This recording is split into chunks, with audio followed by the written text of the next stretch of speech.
llegando acá. Bueno, vamos a charlar con Santiago Cafiero, el jefe de gabinete de ministros, para conversar un poquitito de cómo están las cosas. Hola Santiago, querido, ¿cómo vamos? ¿Qué tal, Tuni? Y aquí estamos, en la lucha contra los malos, como siempre. Siempre del mismo bando. Exactamente. Bueno, Santiago, te hago algunas preguntas así puntuales. Está dando vuelta la versión de que cambiarían un poco las normas respecto del transporte, de que habilitarías, porque supongo que todavía es una facultad que vos ostentás, que digamos, o que el gobierno nacional ostenta, que es hasta ahora el transporte público es solo para los trabajadores esenciales. ¿Es cierto que eso se ampliaría? Mirá, a ver, primero, eso ya está delegado con resoluciones que debe hacer el Ministerio de Transporte. Pero sí es cierto que nosotros lo que se está trabajando es, el transporte va a seguir estando restringido, el transporte público. Lo que se van a ampliar son las actividades que pueden utilizar el transporte público, básicamente. Ajá. Eso es lo que está en estudio. Pero el transporte público va a seguir estando restrictivo. Por ejemplo, dame algunas actividades que se ampliarían. Eso es lo que tiene, estaba trabajando transporte, y fundamentalmente creo que la única incorporación que estaban evaluando era la de trabajadoras de casas trabajadoras empleadas domésticas, digamos, ¿no? Ajá, correcto. Eso era lo único que, como eso, porque había una dificultad, cualquier tipo de trabajador, el empleador le tiene que facilitar el transporte. Si necesita transporte público, el empleador lo hacía. En este caso, como muchas veces es multiempleo, es difícil detectar en qué momento el empleador le hace le facilita el traslado de alguna manera. Entonces, ese tema lo que queríamos ver de resolverlo desde ahí. Pero solo eso, yo no veo mucho más porque sinceramente estamos en una situación donde todavía tenemos que seguir cuidándonos.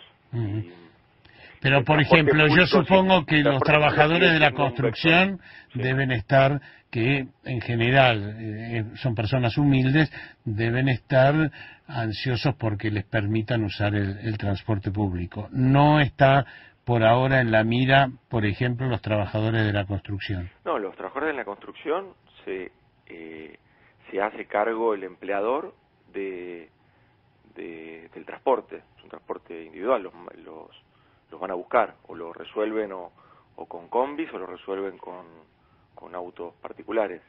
Pero así se están movilizando todos los trabajadores de la construcción. O sea, en principio es para trabajadoras de casas particulares.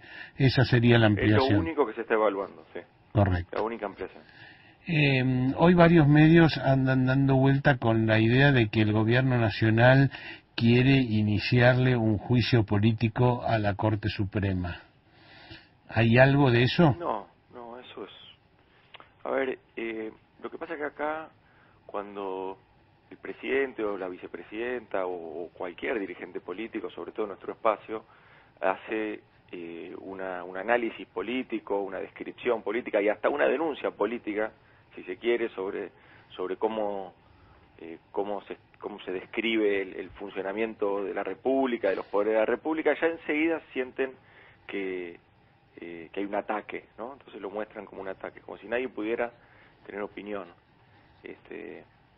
Y lo que sucede es eso, sinceramente es eso, es realmente una descripción de que naturalmente para nuestra fuerza política no hay un funcionamiento adecuado de parte de la justicia en general,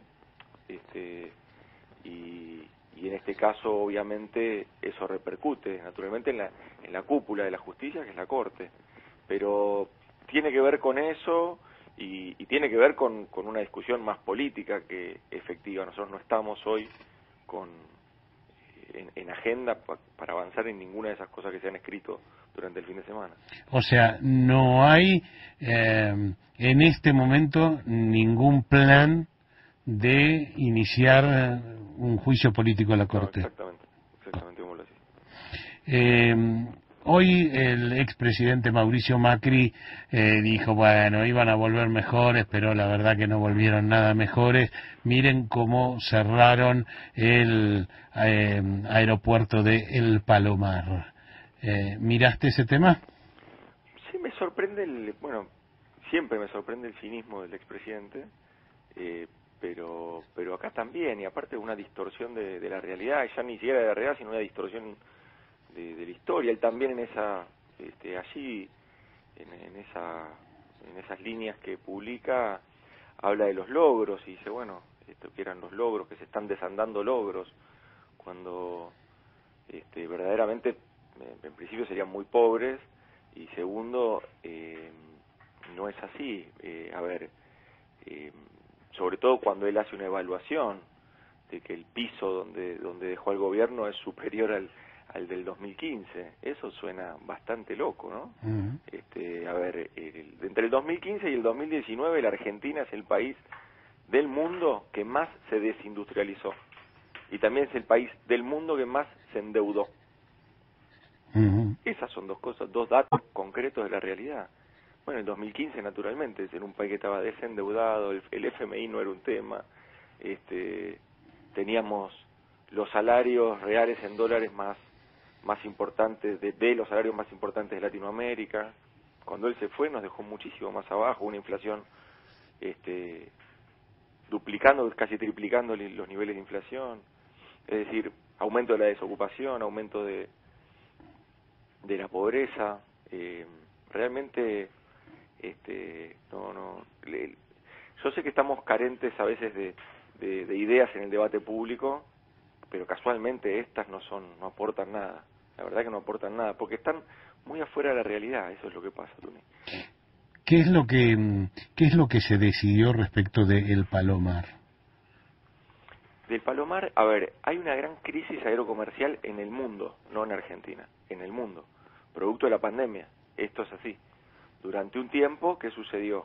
Se decidió dejar operativo el Palomar, producto de la pandemia, pero lo cierto es que la actividad aerocomercial está totalmente suspendida.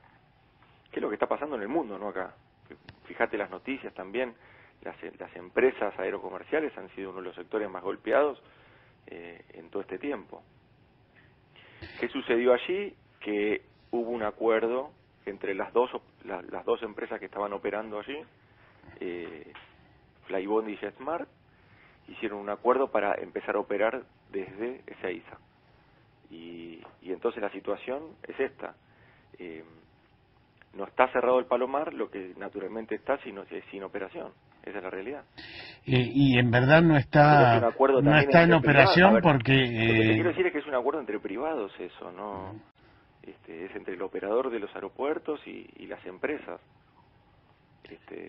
Y esa es la situación. Hay una gran crisis en la actividad aerocomercial. Si nosotros no vemos esa situación, tenemos un análisis totalmente incompleto e intencional como el que propone Macri. Que no era mantener abierto un aeropuerto que iba a tener casi nada de movimiento. Esa es la situación. Claro, este año, como muchos aeropuertos, ¿no? Pero que han tenido una gran caída de actividad. Justamente este aeropuerto estaba prácticamente sin actividad. Santiago, ¿hay efectivamente un proyecto apoyado por el gobierno nacional de suspender las PASO este año? Ahí la historia es un poquitito más larga. Los gobernadores ya hace tiempo venían planteando que estaban viendo cómo se superponían el cronograma de vacunación y los cronogramas electorales. Y lo venían alertando. Desde sus provincias lo venían alertando.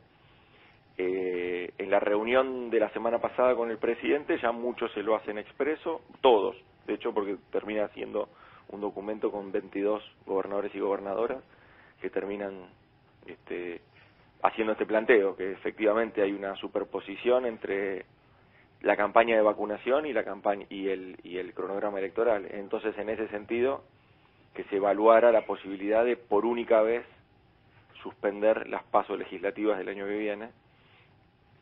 A partir de allí es que, bueno, el Poder Ejecutivo lo que hizo fue, bueno, que plantear que ese tipo de proyectos se tienen que debatir en el Congreso, en la Cámara de Diputados, quedó que se iba a iniciar la búsqueda de consensos, porque ese tipo de proyectos necesita consensos políticos, naturalmente.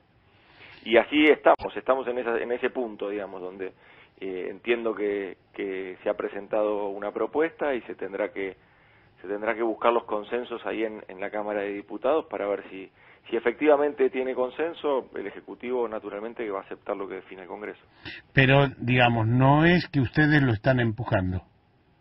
No, a ver, es un tema que fue un requerimiento de los gobernadores y que efectivamente nosotros escuchamos naturalmente, y que los asiste desde el punto de vista del calendario. Claramente los asiste la razón con lo que están planteando. Vamos a estar, por cómo está el cronograma electoral, muy probablemente estemos todavía lidiando con la pandemia, y fundamentalmente tenemos proyectado estar en medio de la campaña de vacunación. La última que te hago, en general, la última pregunta, bueno, cumplieron un año de gobierno, en general casi toda la oposición y los grandes medios están como muy críticos igual respecto del año que cumplieron ustedes y lo que pasó durante este año. ¿Sentís que en la población o en los grandes medios o en la oposición no se les reconoce lo que se hizo? Mira, el reconocimiento tendrá que venir, y uno rinde examen, en realidad no rinde examen por año, sino que rinde examen en las urnas.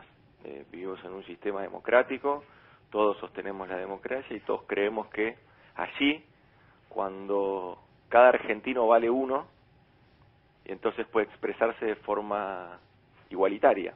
Eso es lo que nos hace, por eso defendemos todos la democracia. Porque si no, las opiniones son las opiniones publicadas, si no, las opiniones son las opiniones de los grandes empresarios, y quizás no son las opiniones mayoritarias. Entonces, la evaluación del gobierno se tendrá que hacer cuando vengan las elecciones, y entonces allí va a haber, va a estar la posibilidad de revalidar o de acompañar o de darle una posibilidad, o cada uno interpretará el voto como quiera, o castigarlo a un gobierno que inició un modelo de país que busca instaurar un modelo de país distinto, abandonar ese modelo de especulación financiera del macrismo, abandonar ese modelo de exclusión, de restricción en la distribución de la riqueza, e ir hacia un modelo de distribución, de desarrollo, un modelo más volcado a lo productivo, a la producción nacional, a nuestras pymes. Y vos que mirás tantas encuestas, porque vos centralizás un poco buena parte de las encuestas que recibe el gobierno, dirías que el gobierno o el Frente de Todos está en condiciones de ganar las elecciones de medio término?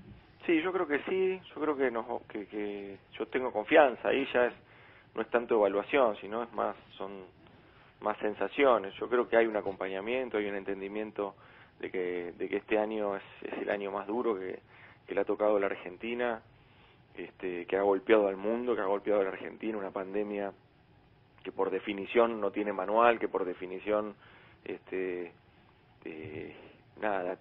dejó a los argentinos y argentinas todas sus posibilidades para que desarrollen las políticas públicas que se llevaron adelante, y en definitiva ahí hubo siempre atrás una decisión política de avanzar. Pensemos que acá se contrastan los modelos de país, porque en definitiva cuando uno vota modelos de país. El modelo de país anterior, que fue derrotado en las elecciones, no en las encuestas, en las elecciones, era un modelo de país que no tenía Ministerio de Salud, que tenía una Secretaría de Salud, y no por una cuestión narcisista de Ministerio o Secretaría, sino que le habían reducido casi el 26% de presupuesto. Era un gobierno que tenía, que también en la provincia de Buenos Aires decía que no hacía falta inaugurar 2 hospitales, entonces fueron vandalizados.